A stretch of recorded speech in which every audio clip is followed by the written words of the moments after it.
All right, there. How's it going there, ladies and gentlemen? All right, so this is an article I've been wanting to do about the moral behavior. Okay, it doesn't just happen like in the Christian or Catholic Church. All right, this is for the latter day saints, and there's been several articles about this I've been hearing about for many years. Being that I've been living in Nevada, about stuff happening in Utah.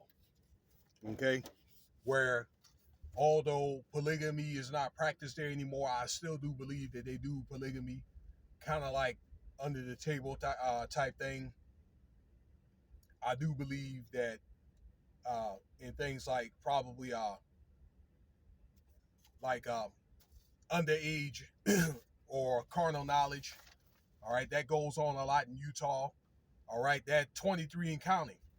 Okay, allegedly the son. All right, the older son was supposed to have been some type of commingling with one of the siblings. All right. And they're not the only family that's doing it. Okay. That stuff probably happens. But I'm saying for the most part, okay, since they claim that they're all holy and all that, okay, you would think that. And I'm telling you from visiting Utah and so forth, because I have family up there, you be thinking that they're all holy, but and many cases that they are, but not all. That's not always the case. So let's get into it. This comes off Fox 13 in Salt Lake City News.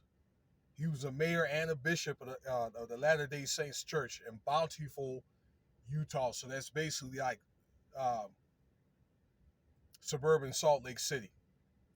His name is Carl Johnson, 77 years old. Okay, alleged of multiple counts of molestation with children as young as 2 years old. It's unbelievable. Um, but the accounted events were from 1990 to 1997, which doesn't add up because these alleged incidents date back from 1985. So this guy's probably been doing this thing for I don't know 35 years, 40 years, probably longer than that. Okay, so there was two complaints that was made to the DA about incidents like this from the victims. Johnson was arrested for 5 felony counts and two second-degree counts of child molestation. Okay, he did serve in several positions of public trust, so he had that power to influence children. Okay, particularly if he was in positions of public trust that deals with children. Okay, I don't know, maybe like youth counseling or youth, school programs, anything that has to do with like the youth, parks, that kind of thing.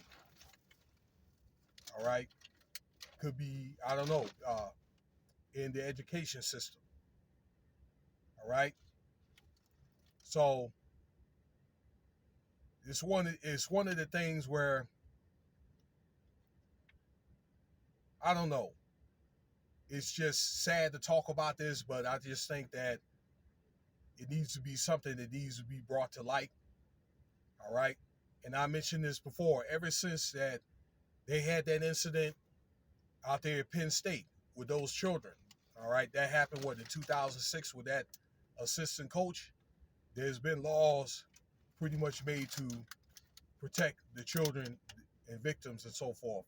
But it's really all about like lawsuits. Okay. That they do not want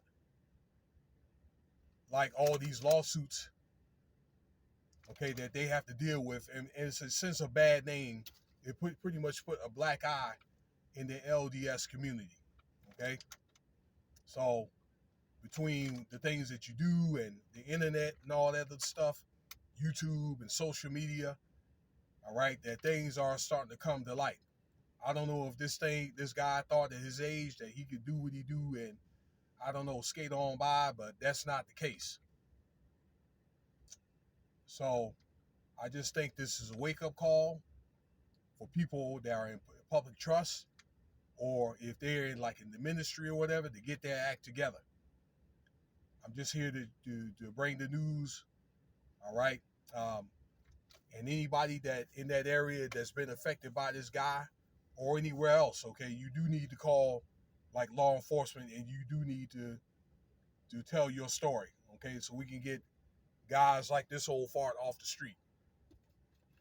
Let me know what you think about the video here. I'm going to do another video like this. All right.